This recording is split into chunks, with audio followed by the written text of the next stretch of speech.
reading from the Holy Gospel according to Matthew. Glory to you, Lord.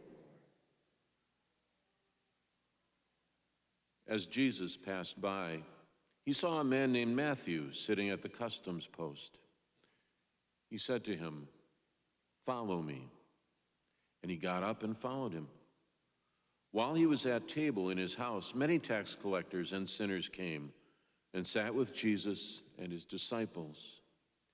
The Pharisees saw this and said to his disciples, "Why does your teacher eat with tax collectors and sinners?" He heard this and said, "Those who are well do not need a physician, but the sick do. Go and learn the meaning of the words, 'I desire mercy, not sacrifice.' I did not come to call the righteous, but sinners." The Gospel of the Lord. Praise you, Lord Jesus Christ.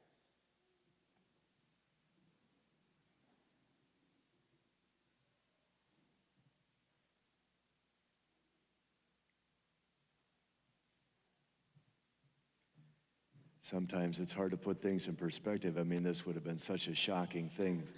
Jesus talking to tax collectors. We've been so beaten down by taxes that we take it for granted that it's just a part of life. But for those times in that place, that these were people that were avaricious. They were stealing, and they were, of course, corrupted by the Romans. They were right in between the chosen people, the Jews, and of course, they're the perpetrator of, well, these people that had enslaved them, the Romans, right? So for Jesus to spend time with them, I don't even know. I mean, think of a group of people that you'd say these are people on the fringe. They have nothing to do with God. They're against God. And yet Jesus, he walks right on in. There's nobody that's outside the providence of what God wants to do.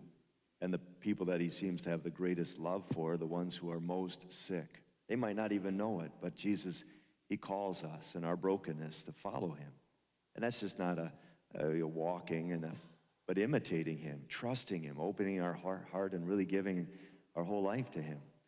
There was a story of Dolores Hart. She was an A-list actress back in, I think, the 50s, and she had a big role one time with Elvis, and eventually she felt this calling, this stirring, and she became a nun, and the world was shocked. Like, God calls people from Hollywood to become saints? Yeah.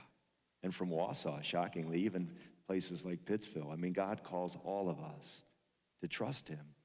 And if we're a tax collector, if we're a prostitute, if we're deep into the brokenness of our own temptation, those things don't define us. Jesus, he knows exactly who we are, and he wants us to become that person. And the first step is to acknowledge, I need help. I'm not happy. I've been pretending I am, going along to get along, but I'm sad, I'm afraid, I'm full of regret. And that's the beginning of freedom.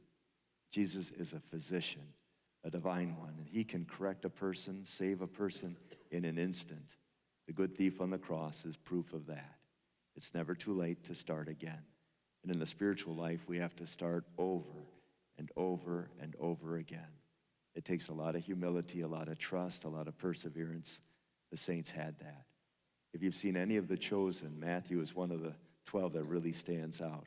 I kind of like the way they depict him. We don't know exactly what he was like, but we know that his life was changed. And because of that, lots of other tax collectors, lots of other sinners were given hope, a new beginning, the healing that God wants to do for you, for me, for the whole world.